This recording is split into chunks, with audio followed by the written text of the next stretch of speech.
Welcome to Madre Dios Kuta Park. A few moments later. So this time karong hapon, timing kayo kay nilaag kog Kuta Park og diri dapitan nindot kay ang view kay hapon na. Og daghan kayong tao og mga turista nga nianhi no. Tungod sa kanindot sa Madre Dios Kuta Park mga idol, daghan kayong turista ang nisuroy aron masaksihan ang nindot kay nga sunset sa kahaponon.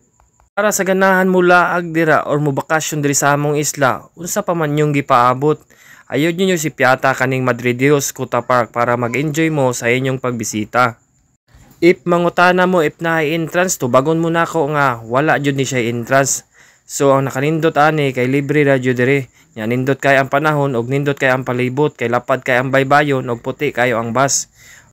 Mao ni usa sa pagipanghambog sa ang lungsod sa Madre Dios no kaning Kuta Park. Usa ka tourist spot nga pwede nimong suruyan once nga mobisita ka sa among isla. So makita nato nga daghan kaayo ang mga bisita nga niani sa Madre Dios Kuta Park no, kay nindot kay ang view diri once nga hapon no, kay makita nato ang sunset. This time is na-miss jud ko, nakasulti jud ko, hala. Daghan naman day tao diri karon no. Once nga hapon kay nindot kay ang panahon, magatang sang nindot nga view no, ato makita ang aton diri mga bisita na lingkod sila no. So di jud nato ikapamakak nga nindot gid kay diri ang lugar sa Madre Dios no. Og ato i-shout out atong mayor no, Mayor Romeo Villasiran.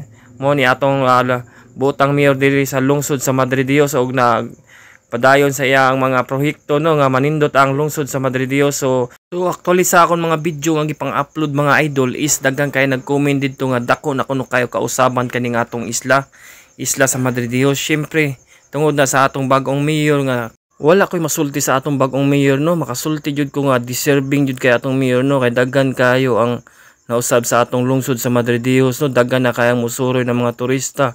Syempre kani diri dapita mga idol, kung taga diri ka, ma-miss jud nimo ning lugar.